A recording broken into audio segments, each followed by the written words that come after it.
Serge, good morning to you. Hi, Alon. How are you? Good to see you. I'm very well. Thank you so much. I'm very happy to see you. Good morning to you because I have a guess you're in Washington, D.C. this morning or afternoon Exactly. now. It's actually noon, exactly noon, so it's perfect. Amazing. Thank you so much for taking the time to sit down with me. It's always a great pleasure. And actually, we reverse the roles because you always interview me. Your uncle Yeah. always interviewed me and all your editors. So I'm very honored that for the second season of the Ace List Live, I'm interviewing you today. Yeah. Um, I'm usually more comfortable asking the questions than replying to the questions. So but today we're doing an it, yeah, let's do interactive it. Let's session. say it's an exchange. It's an It's exchange. Yeah. indeed an exchange. For our dear viewers, Serge is the fourth generation of the family-owned and run business Europa Star. They are the first and longest publication in the watch industry. Founded in 1927, if I'm not correct. That's So correct. 94 years old. You're the fourth generation. I am, and I don't hide this fact, the biggest fan, and Europa Star is my favorite trade magazine in the industry ever, and still is. And the Ben Josephs have been subscribers since 1975. So from the moment I learned to read English, I was reading your articles, but before I was flipping through them and absorbing all the info. Because back in the day, I mean, in the 80s when I grew up, I'm a 79 kid, but in the 80s that I grew up, I was craving that info and the images. And you guys still have an amazing physical magazine, but what blows my mind is the digital archives you guys created, called the Europa Star Club. It's slash the Watch Archives. Um, and Serge is very, very generous, guys, because pay attention. Europa Star Search are giving you guys, the viewers, a gift. At the end of the show, we'll ask you a question. It's a simple question. You just need to answer by sending us an email with your postal address, and you'll get a limited access to those digital archives, plus 3 physical copies sent to your home address. So thank you for that, Serge. That's Sure. amazing.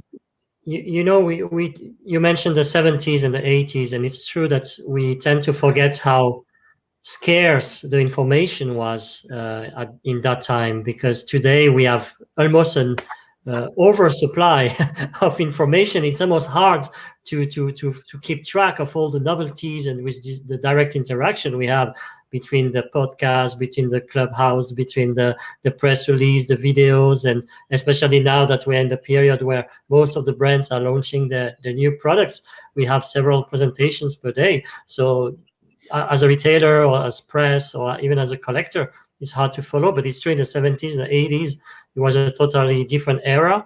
And we were sending the magazines. And thank you very much to your family for being such a long-standing friend of our magazine. And it was really more scarce, the information. Today, it's one click away.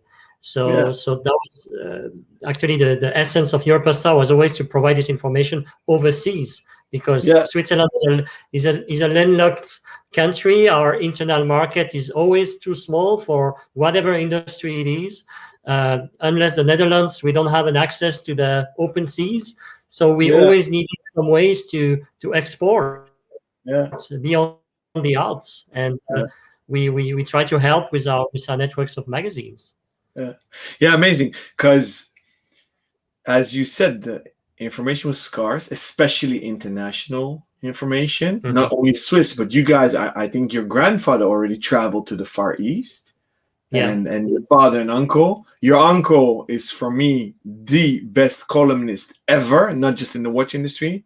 He's my role model as a columnist. I do half-ass attempts to write columns, but I truly look forward to his columns. Whenever I get the physical magazine, I first read your intro, then go to the backside, read his column, get blown away because he does helicopter view and has a long-term perspective, because you guys are so long Mhm. in the industry, almost a Yeah. centenary. So I'm Yeah. very curious how you're going to celebrate this in 6 years. And imagine how happy I was as a kid in the 2000s when I got interviewed in my favorite magazine. And we actually met when you came to Amsterdam. And you Yeah. continued that legacy by traveling the world, because all the interviews you do, you really visit your subjects. Whereas today, everything is email interview and whatever interview. So Yeah. I salute you. Let's see for how long we have to wait until we can meet again in Amsterdam. But it's true that for us it was always important to travel on site, and the watch industry is truly a global industry, as we Yeah, say that you cannot only stay in Switzerland to cover the watch industry. And we see the markets shifting. Yesterday was the US. Today is China. Maybe tomorrow will be India or yeah, Brazil once they open yeah, up. yeah, So you really have, it's such a moving industry. And also being from Switzerland, they are a bit also our best ambassadors, because Swiss brands occupy the most famous streets in the world. On the Fifth Avenue, you go on Bond Street, you go on the Bond in Shanghai. You will have the Swiss brands there with the Swiss flag, and so it's always like it's like an industry has an emotional image and soft power that goes well beyond its real size, actually, yeah, because it's definitely, it's a small industry. definitely. So, Serge, we have only 1 hour. We have so much to cover. I want to do a deep dive into your archives, show our viewers what the power is of your archives. But before we do, it's a tradition to do a wrist check. What are you wearing today? And I think it's very difficult for you as an objective voice, and I'm saying it in brackets, but you guys are objective. What do you wear?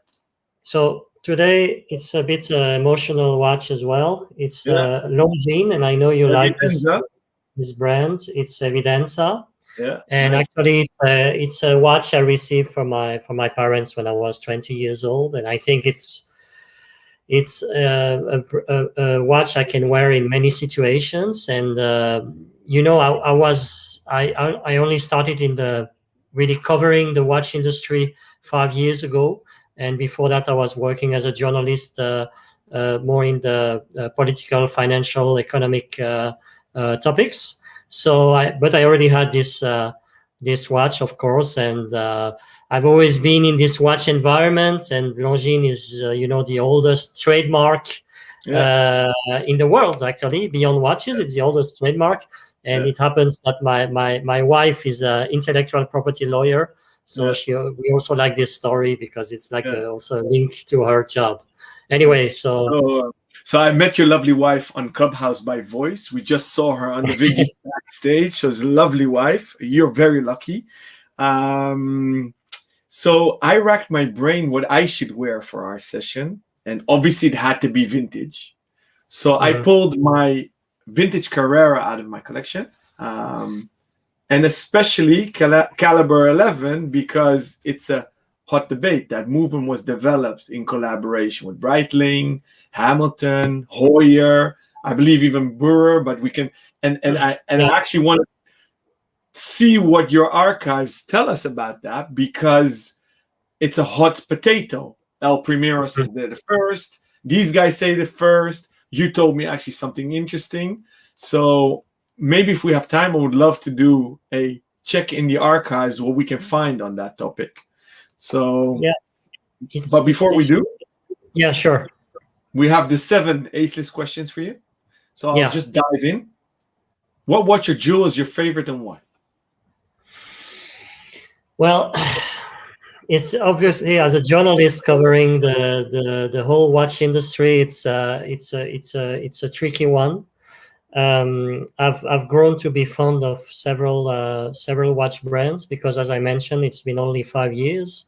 So I really discovered watch brands that I didn't know before, to be honest. Because even though my family grew in the watch business as a kid, maybe unlike you, I was more like, my dad was telling some stories, but he tried also to leave the work outside of the family house and talk about something else than watches. But for instance, there is one brand that I find super elegant and always doing amazing things is the Bethune. Of Yeah. course, I could mention the Bethune. I could mention Beauvais. I could Yeah. mention Jacques Drouot. These are brands Yeah. that I like because I like this kind of elegant style, but with a bit of a twist, with a contemporary Right. redesign, Yeah. and so it's we all have different tastes in my family. If you ask my Yeah. cousin who works at Yeah. the FHH in the vintage Yeah. section, he would tell you about watches from the 50s, the 60s, Yeah. even some Soviet watches. And Yeah. what I found is that diversity of taste is that's for us as journalists is so important to Yeah. cover, because if Yeah. everyone had the same taste, would be a bit Yeah. boring.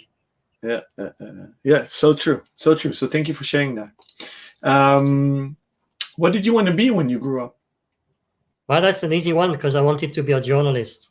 But I wanted to be a journalist in sports. So I wanted to Yeah. cover tennis or soccer. But then I wanted to do tennis as a professional. But then Roger Federer showed up and I didn't want to overshadow him. So I let him take the spotlight. It's Yeah. okay. Yeah. He's a national hero. So Yeah. no, it's true that I always wanted to be a journalist, and that has never changed in the watch industry or whatever industries we can cover. Actually, Yeah. Interesting. Who is or was your role model? so it's linked to the previous question because I Yeah. grew up in Switzerland in the French-speaking country. So I grew up with Tintin, Yeah. Yeah. and he's a reporter. He goes around the Yeah. world. Yeah. He reports about, well, actually you barely see him work as a reporter in the comic book, but anyway, that was really and I did a lot of comics myself. I like to invent stories when I was younger, a teenager. So I used to draw and little comics, and that was the first way towards telling story in a way. And Yeah. yeah, so it's from Amazing. your neighbors of Belgium, actually. Yeah. Yeah. Yeah. Yeah. Definitely. Yeah. Amazing. If you could teleport tomorrow, where would you go? Well, actually, I would go back to the Dominican Republic because we've Yeah. just spent a month there with my wife, who is from the Dominican Republic. And to Nice. be honest, if I could go back tomorrow, that would be a dream to work from there, because now we can work from anywhere. Yeah. If it was did you mean historical transportation or back in time or time transport? This Or is this I is only your thought about geographical transport, but this is your question. This is your platform. This is your interview. You can do whatever you want. so no. I mean maybe I don't know. No, I think I feel good right now. I wouldn't like to go in another era. We always say that maybe it was better before, but I'm not so sure about that. And the future looks also scary. So let's stay here. And the funny thing is, you guys actually made a little historic teleport with your archive. So you're already teleporting us. What I forgot to say, by the way, to our dear viewers, if you don't have access to Clubhouse or you don't want to, Serge started a podcast series where you guys do shows on Clubhouse, record them, amazing historic stories together with our buddy Stefan, and then you guys upload them as podcasts, and afterwards there's a discussion going on. So if you have access to Clubhouse, join us because it's great fun. And if you don't have a time or you want to listen it on your own convenience, definitely check out Europa Star's podcast because it's on Anchor, it's on Spotify, Apple Yeah. Podcasts, etc. So I forgot to mention that, which I enjoy very much so. Thank you. As a journalist, I assume you read a lot of books. What books are you currently reading, or which one made an impression on you recently? Well, I've just wrote a review of that book actually, and it's called Future Lux. So it's a book on the future of the watch of the luxury industry Interesting. by Erwan Rambourg. By who? Erwan Rambourg. Alors, he's French, but he works in New York. But I guess you would call him Rambourg in Okay. in English. Yeah. That's it. And recently wrote an article, a review about the book, and an interview with him. And it's 21 predictions for the future of the luxury industry, including watches. So Yeah. better prospects for jewelry than for watches. Better Yeah. prospects, according to him, for any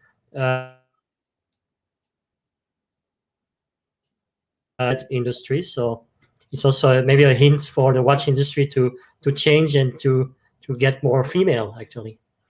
Definitely. Definitely. And that's also going on Clubhouse. So did you say you interviewed him for Europa Star? Yes, actually, yeah, it was And is that article in the coming edition? it was in the latest actually about jewelry and watches. We did a report Yeah. about the interactions between jewelry and watches. I didn't get it From physically yet, so I'm waiting for it. yeah, you will get it probably in the coming days. Oh So yeah, I saw people posting it already.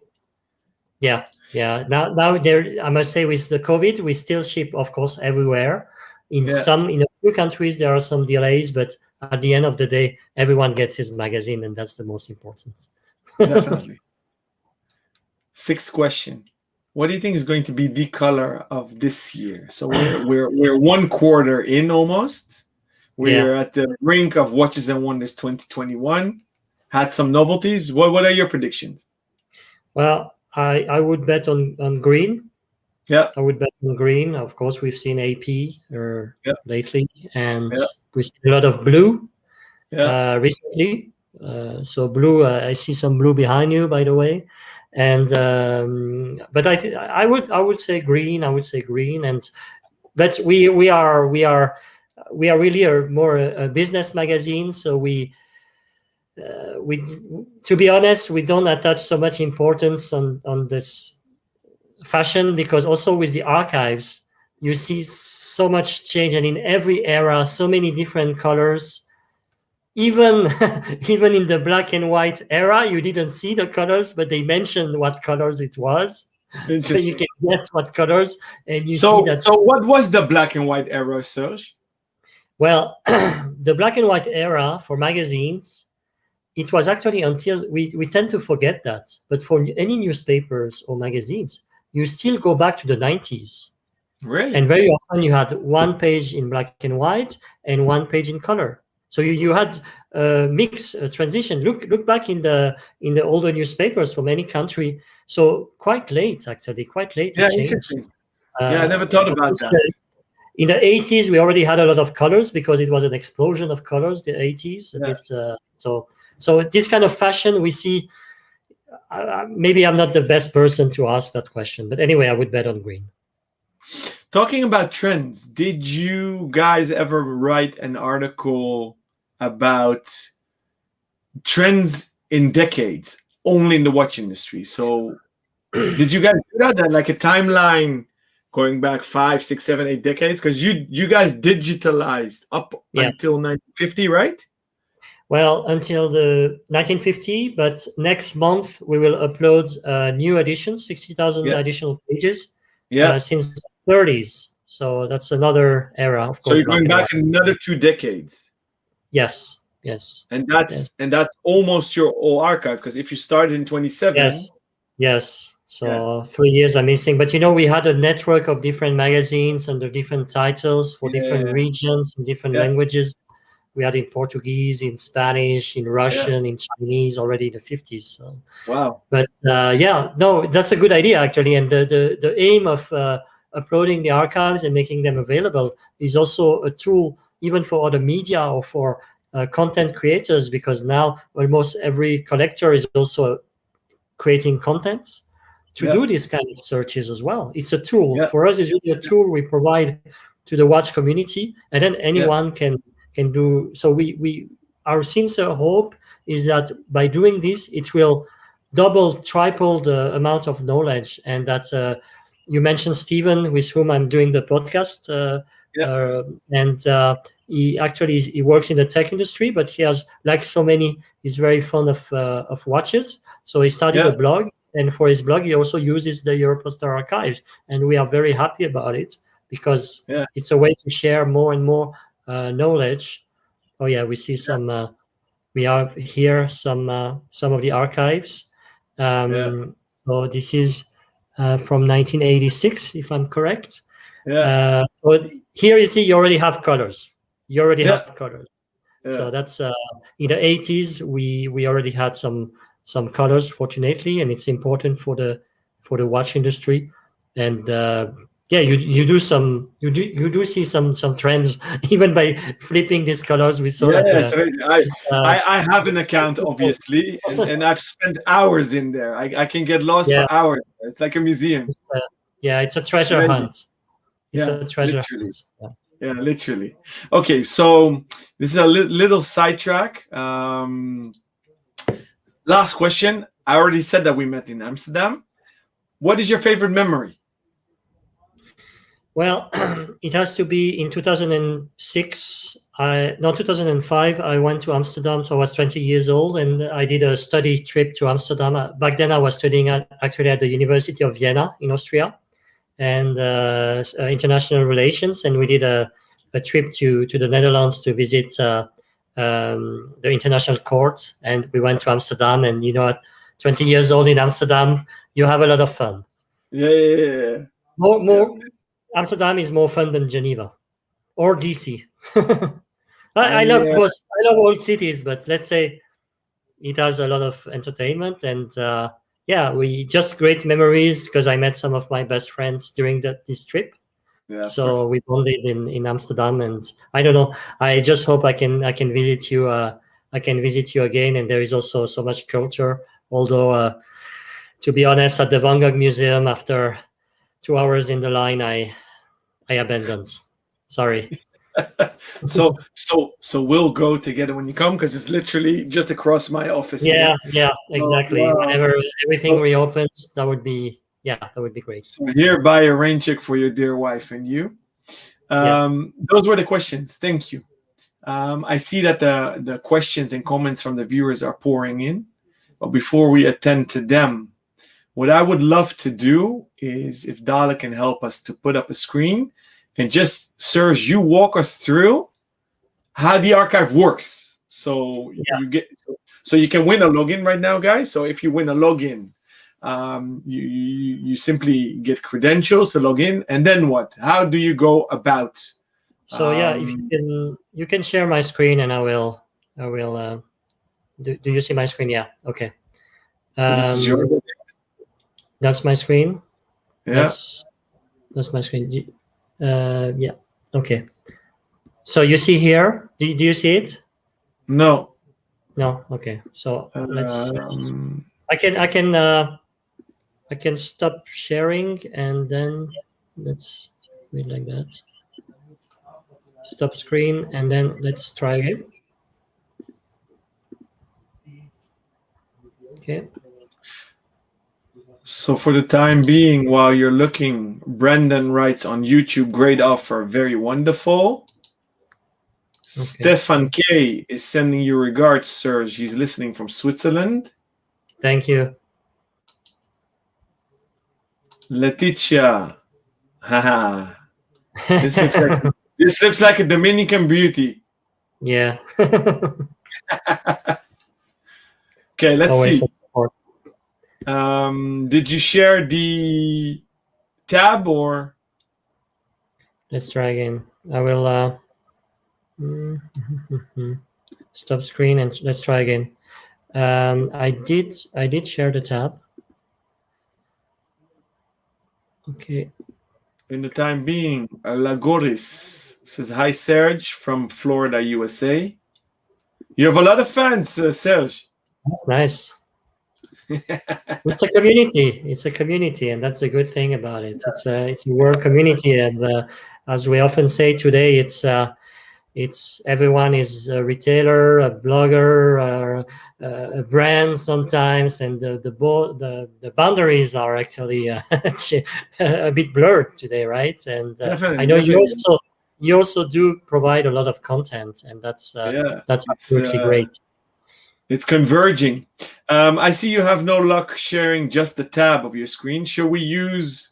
Yeah, you can share. Just go on the club on the right, on the little and here you'll see. So you are already logged in. So first, thank you very much, Alon, for being Yeah. a subscriber. And yeah, so here you see, for instance, this is our club access page. You see the different editions. These are our latest editions. But if you go Yeah. a bit down the screen, you will have all the years, and you can click on any of the years, and actually you will have all the editions of that year. So, for instance, if we take that year, let's say 1978, you will have all the editions of that year, and you can then click on any of the editions, and it will open. The flip book will open the e-magazine, and you can simply flip through the pages. So that's the first way to check the archives and to look at the archives. If you come back previously, the killer app, I would say, of the system is really the search engine. Because if you only have the e-magazine, okay, it's a bit like you have the library at your home, but then you have to flip through all the magazines. So what we did is really a search engine, like a Google through the archives. So you can Yeah. type Alon Ben Joseph, and you will find all the archives about Alon and all some of the interviews we did, for instance. I don't know, and then if you look there, 2011, Yeah. you can open it. Either you can have the single page, or you can open, and then you see a portrait of Ace Jewelers. Well, it's not that Oh, vintage, right? You are. no. Oh, we see you. We see your picture. This is very nice. Yeah. Yeah. And then you also have the possibility to download all the pages. Yeah. So So yeah, you can literally download the page as a PDF as well. you can buy actually credits to Yeah. download them as PDF and JPEG. You Yeah. see the little red Yeah. display at the bottom of the article, and so Yeah. every page can be downloaded, and then as I mentioned before, it can be used. I mean, just we ask for people who want to use them, just to warn us, or to ask us about, to discuss about it first. Yeah. But of course, the idea is to share, to spread the knowledge, and to share knowledge about the watch industry. And so this is what we have since the 50s. Yeah. And most of this content right now is in English, French, German, because another thing we had in the past is that it was no problem to mix languages. So Yeah. we had in one edition, you could have French, you could have German, you could have English. Today is a bit different. We really work by language. But in the new edition, in the other editions we will upload next month, for instance, you have an Asian edition, and you Yeah. find Chinese, you find Thai, you find Urdu, you find English, you find Japanese, all mixed in the same magazine. And it was really, these were magazines meant for exports. Yeah. These were magazines meant to do the link between the Swiss brands and the retailers around the world. And Amazing. actually, it's all started because my great grandfather Yeah. was himself a watchmaker, Yeah. and he traveled a lot to promote his brand. There was a Yeah. brand called Transmarine, Yeah. and while traveling, that he noticed, while traveling, of course, with the steamboat, and taking months to go to Egypt or India or South America, he noticed that there was a lack of communication between the Swiss brands and the retailers. Yeah. That's why in archives you will also find like little announcements, like I don't know, retailer in Uruguay is looking to represent uh, brands, Swiss brands or German brands, and it was a bit the Tinder of of watchmakers, Amazing. yeah. And Amazing. you had this interaction to because of course you had no internet. It was quite physically, it was difficult to really entertain your network and to grow your network. So that was the main use of Yeah. Europa Star for so Amazing. long. So, Dale, I saw you're looking at 1969. Were you looking for the moon watch if it reached the cover when they had the moon landing? Is that what you were looking for? So I'm very curious if after July, the July 69, obviously with the moon landing, did the If moon you go, watch? what you see here is that you have a lot of moons. Look at 69. This is Yeah, not the we didn't have the moon watch on the cover, but we had the no, moon because it was the year of the moon, and that's what I like by digitizing all the magazines is that you really find the spirit of the era and yeah, how maybe yeah, one event like the moon landing yeah, infused all the era. If you go yeah, even a bit earlier to other years, you will find we have a cover of the Accutron of the yeah, Bulova Accutron yeah, with actually a rocket, yeah, and that's also a very interesting one. You see here a lot of speed, a lot of cars. yeah, yeah, Um, yeah. And so did in '83 G-Shock and Swatch make the cover? well, let's check because to be honest, I'm not sure. I'm not sure we had them on the cover.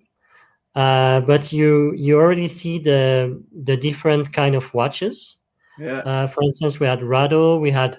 So we have few covers per year, but we yeah, have a lot of articles inside because yeah, yeah, of these course. were like books of 300 pages. Yeah, So we found, for instance, you have the first announcement of the Swatch, yeah, uh, following the development of the Delirium. yeah, Casio also, and we have a special relationship with the Japanese brands because yeah, we also try to include brands beyond Switzerland. yeah. So, for Yeah, you're not instance, per definition a Swiss magazine, yeah, we always wanted not to a be. watch magazine. Of course, we started with the Swiss, but Yeah, then my grandfather he welcomed the first time in the maybe in the 50s or 60s he accepted advertisement from French yeah, brands. yeah, The Swiss were not happy, yeah, so yeah, the yeah, Swiss yeah, were trying to make him change his mind. yeah, And of course, the same story with the Japanese. And you have to remember that the Japanese, for a long time, they were not allowed in the Basel Fair. yeah, Also, the Basel Fair started as an exhibition for Swiss know-how. yeah, Of course, then it opened up, and then the Japanese became huge exhibitors. But yeah, for a 82. while, for instance, the Citizen, for a while, they used our booth in the Basel Fair, as a rendezvous, a point of rendezvous for the No meetings and way, everything. no way. Yeah, So that was guerrilla marketing.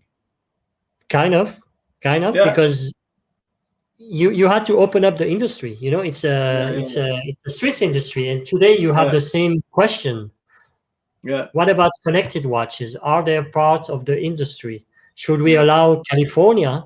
Well, yeah. I don't think we have a say anyway, but should we? No, How do we react to the fact that California is now producing watches, not in California, but yeah, designing watches? Yeah, this is yeah. the announcement of the 82. Swatch. Yeah, This is in 82 already. Yeah, yeah. because they plan it, of course, and So we so were one of the first Swatch dealers in the Netherlands in '83, and that was SMH back in the day. yeah, yeah, And how did my dad know about it? Through Europa Star. He yeah, didn't get because of he course, didn't get a sales rep. He didn't get a newspaper. He didn't get a yeah, advertising. He read about it and found it revolutionary. So well, amazing.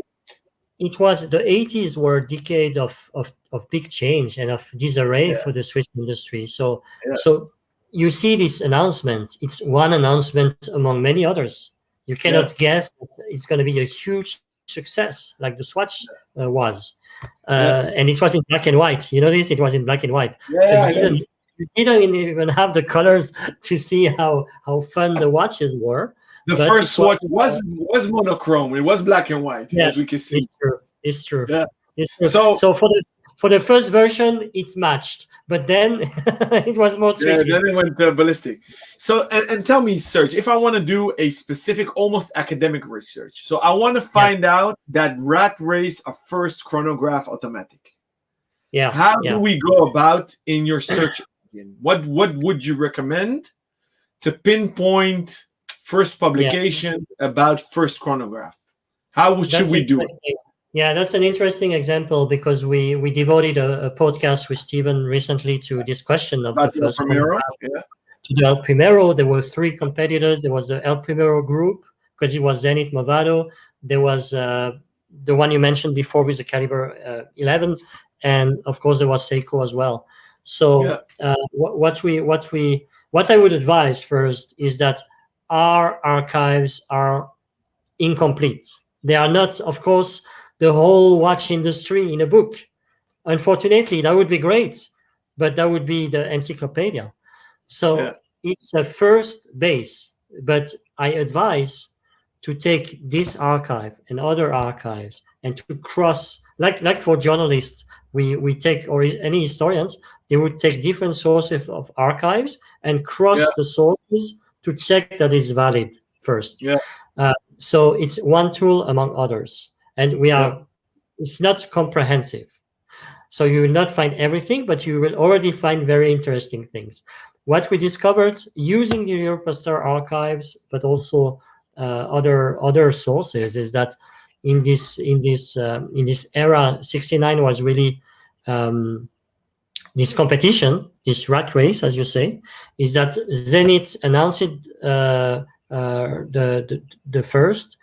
Um, the Caliber 11 group commercialized it the first, but Seiko was ended up being also the big player in the autumn. The timeline was January, April, and the autumn. So it Yeah. was all in a year. But what we noticed above all, and that's really interesting, is that today we give a lot of importance to this.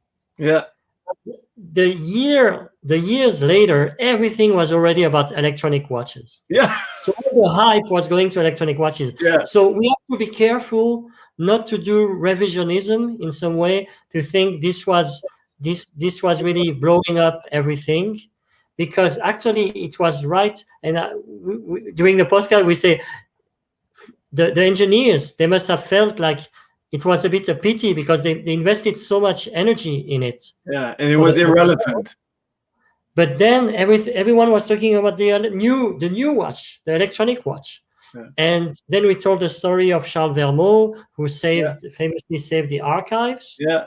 and then the revival of the brand. So he was right. Actually, it was relevant, but there was a hole in the middle with the quartz revolution, Yeah. if you may say. Yeah. So it goes to show that you cannot really predict the future first. Yeah. But and when you look back at the archives, you shouldn't interpret it in a way that is different from how it happened at that time, in a way. So I have one last question to you before we go to our viewers and their questions. Taking into current times and not just live in the past, because you guys are very much on the pulse of what is happening today.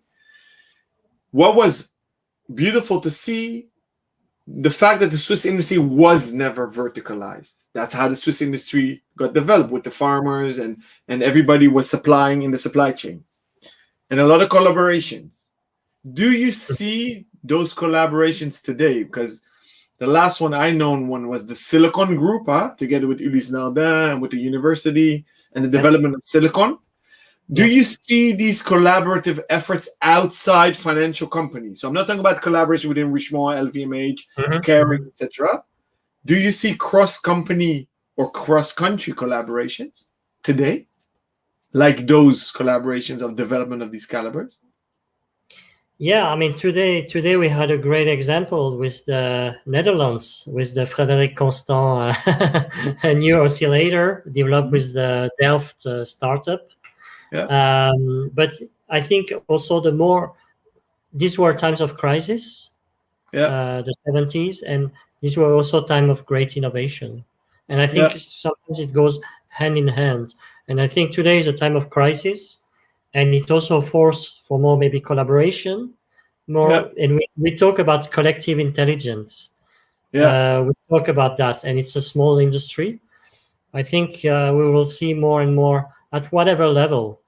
And what we also see is that history repeats itself. revolution for me, history is a matter of revolution and counter-revolution. Yeah, What you mentioned about the verticalization, but yeah, today the watchmaker that is more praised is maybe a Philippe Dufour, who does everything more like in the spirit of the first watchmakers before the factory, before the before Zenith, or the American brands started doing the factory and verticalization. yeah. So it was, yeah. I see a comment. Yeah, Breitling is using a Tudor movement. Yes, they are Brendan collaborating. asks on YouTube. Yes, Yeah, so they on are topic. collaboration. Yeah, Yeah, yeah, he's right. you So also that's see, the Kinesi collaboration. yeah, And I guess also Vaucher, which is Parmigiani Hermes. and you have a new development of the Kenisi manufacturer, which Yeah, is also Tudor yeah, and Chanel. yeah, And for instance, they provide movements to Norquin, which yeah, is a new brand.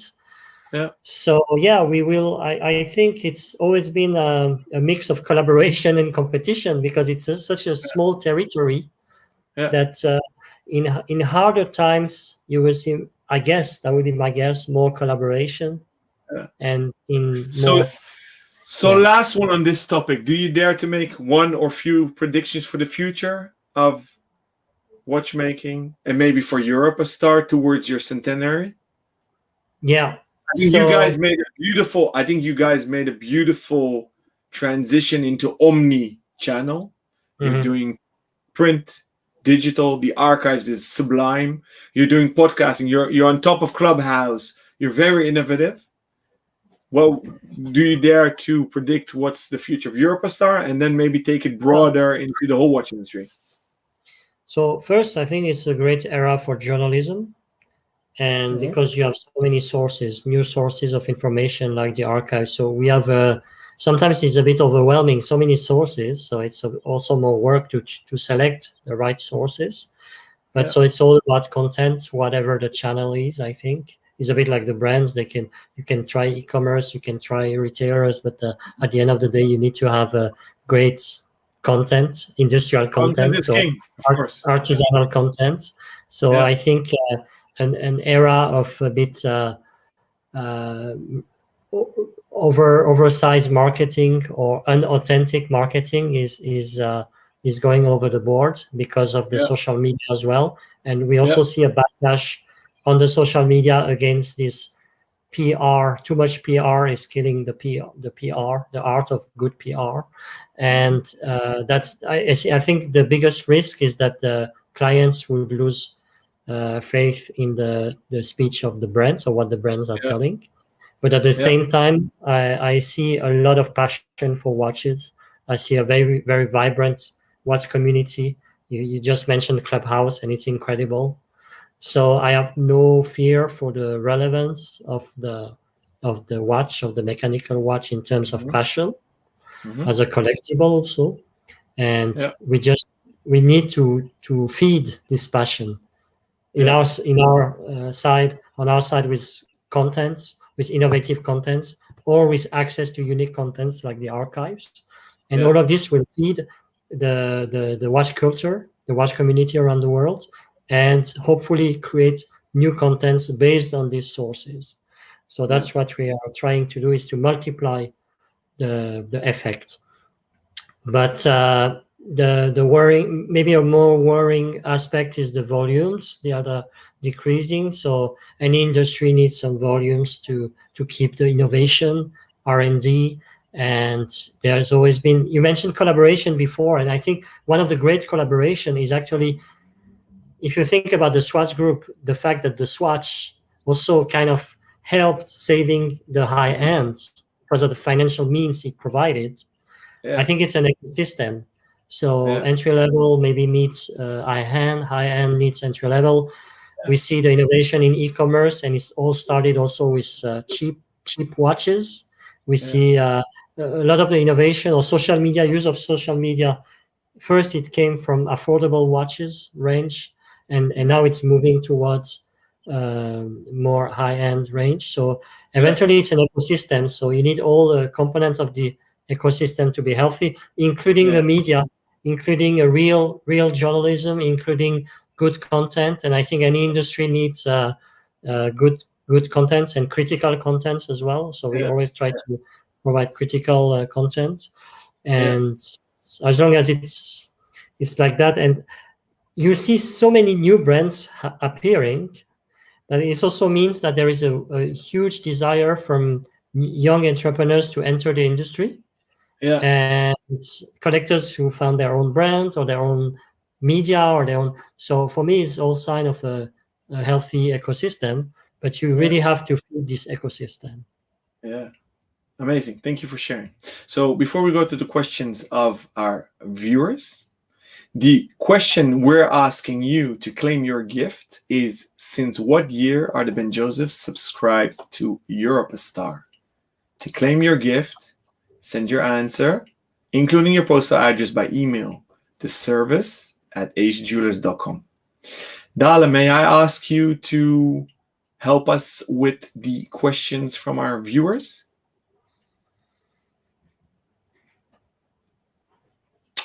Our friend Melvin from the Watch 4 crew is asking on YouTube, looking at the company name Europa Star. It's a mixture of German ? With English. Is there a story behind it? Why these two languages? And It's why a not completely English? it's a very interesting question, and actually, Yeah, the name Europa Star appeared in 1959 yeah, because it was just after the Treaty of Rome. So the start of the European communities. So it was opening the free European markets. So it was a huge opportunity for watchmakers, for mhm, Swiss watchmakers, because Swiss watchmaking and watchmaking in general thrives when there is less protectionism, less borders, and we see how border control also damages the business of watches. So the first yeah, issue here, yeah, we see the cover, and yeah, it's a mix of different European languages. It's true, because it was this idea of a European community, and inside the magazine, as I said, there's also a mix of French, of German, of English, of course, and I think Europa was more in maybe in the Latin sense as well. yeah, Europa. So it's true, it's a mix. And the name Star was always, the Daily Star, and it was always a name for newspapers. But at that time, we had maybe 10 different versions. We had a magazine called Estrella del Sur, so the South mhm, Star for Argentina. We mm, had another magazine called Belora for Portugal. We had a magazine called the Eastern Jeweler and Watchmaker. mhm, We had different names for different magazines for different regions. There you see yeah, the Eastern Jeweler and Watchmaker, obviously for the Far East, and yeah, there you have different languages as well. And what happened is that it was for branding reasons, because Europa Star became the main magazine over time, yeah, that everything was rebranded as Europa Star. yeah, But it's yeah, the name in itself. That's the story behind it. But the name in yeah. itself JB. has nothing to do with watches. Yeah, yeah, So amazing. Amazing. Okay, thank you. yeah, Thank you, Melvin, for asking that thanks. great question. The next question is somebody who sent in a question and couldn't be live with us, asks us on Facebook, when comparing watch and jewelry advertising now with 30, 40, or 50 years ago, what is the biggest difference? Good question. It's a very good question. And it's true that we have a lot of ads in the magazine, because that was also, we covered some of the golden ages of print Yeah, journalism and print media, where there were so many ads. It was really so you now the ratio is more towards articles and a bit less ads, but we always try to find a balance. Anyway, I think first, what would be, if someone from 50 years ago came back today, he would be amazed at the fact that the watches are more or less the same, that you still yeah, have the Royal Oak, you still have an advertisement for the Royal yeah, Oak, for the Daytona. For, you would think, wow, in 50 years, but I thought it would be a robot watch, or I don't know. So I think it would be more similar than what we think. It's, yeah, there are some, because of this vintage trend today. Actually, there is design different in design, and it was black and white. But some of these advertisements, you could feature them today, and people would think, "Wow, that's cool. That's very relevant because it's Yeah. vintage."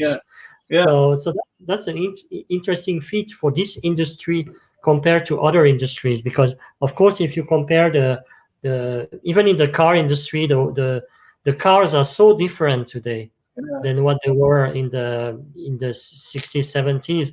That's, I think it's a unique case for the watch industry. Yeah. Maybe a big difference was there was more text. The advertisement was meant really as an information, Mhm. even more sometimes than as promotion. It This was is really cool, by the way. Yeah, Rado is years yeah, ahead. They yeah, were up until maybe a decade ago with ceramics. yeah, The industry, I think, caught up, and now they're bringing out vintage models. So it's ironic to exactly. see, actually. You have a cycle in all these Yeah, brands. You see a lot of yeah, brands coming back to their earlier models yeah, because there is more potential there. And you yeah, see here this mix of course this is very much the 60s. So the colors are a bit different, but already in the 60s you see there was this yeah. mix Colored of out. black Yeah, and colors. yeah, yeah. Amazing. All right. Thank you for that question. Thanks. Next one, please. Steven asks on YouTube, Hi Serge, numbers of Swiss watches exported shrink over the years, while the focus shifts more and more to the top end. Will this continue? And what can groups, brands do to compete with Rolex, AP, Patek Philippe? Question mark Yeah, and smiley. that's thank you, and Stephen, and that's a very relevant question, of course. And as I say, I think every industry needs the affordable and the high end together because one feeds the other. It's true Mm-hmm, that it's a bit worrisome to see this decrease. At the mm-hmm, same time, I see reactions. For instance, the new PXR from Tissot, if I'm correct, this mm-hmm, is a PXR, mm-hmm. right? PRX, And I think. PRX, sorry, yeah, Yeah, yeah, PRX. I I confused with the PSR from Hamilton from last year, which yeah, was yeah, also yeah, it's also a good example. You can take both example, the PSR from Hamilton last year or the PRX from yeah, Tissot this year. These are yeah, very good examples because they are entry level, they yeah, are part of the same groups, yeah, then and they are what people are looking for today. yeah, So I think these two brands have great heritage, and I'm yeah. sure that this watch is going to be a success because of how it looks and the price point, and actually the hype for the integrated metal bracelet from the Yeah, 70s can yeah, also benefit Tissot, so the entry level with this yeah, launch. So yeah, in that way, I think there is a good way of feeding each other. But it's yeah, true that we need to find more solutions like this to keep the volumes, yeah. and maybe also a big point is to be less dependent of China and to know how to speak to new generations Mm-hmm. in the US, in Europe, in other parts of Asia as well, in Japan, that are Yeah, very much looking to vintage and buy a lot of watches on pre-owned. So that's a way to talk to them to have a more balanced coverage of the world. yeah. Interesting. Dala, do we have time for one more? He nods yes. Our friend William asks on YouTube, where do you think watch design will take us after this pandemic era? Some kind of Belle Epoque, roaring 20s of the last century, or more industrial slash technical designs? Good question, William. That's a very good question because you remember in the 2000s we really saw Mhm. the chunky watches, the era of the chunky watches, of the bright watches, and Yeah, these last years we've seen slimmer trends, more epirates with also this vintage touch. yeah, So this is of course it's hard to say. My guess and my hope will be to have a diversity to keep this Yeah. diversity, because Yeah. we still have today Panerai or Hublot or Richard Mille next to or Jacob and Co. If you have an industry where you have Jacob and Co. and Frédéric Constant in the same in the same room, and both of them have customers. That's Yeah. great, That's definitely great. Yeah. Yeah. So I think there is still a lot of R&D developments. The Yeah. big question for me is, will there be some mix of connection and traditional watches? Because we haven't solved that equation yet. That's Yeah. still a question mark. Yeah. Because if you go to 10, 20 years, and what will be the new technologies? So I think the products are appealing, but now also the industry is trying to convey this virtual sense, this virtual emotion with maybe augmented reality. So I think there will be a lot of innovation in the way we present the watches, so that you can stay at home and still have a sense of what the watch look like. I think I see a lot of innovation, but more innovation going in the way we present the watch, or we keep track of the watch with the blockchain. So I think more innovation going in that direction. Although we've seen today with the new oscillator Frédéric Constant, there is still a lot of innovation there. But Yeah. I That's think amazing. the first innovation is the way to communicate the watches and to share them with the watch community. Yeah. Amazing. Thank you so much, Serge. It's always a great pleasure to talk to you, to see you, to chat and philosophize about the industry. I had great fun, and I always love doing a deep dive into the archives.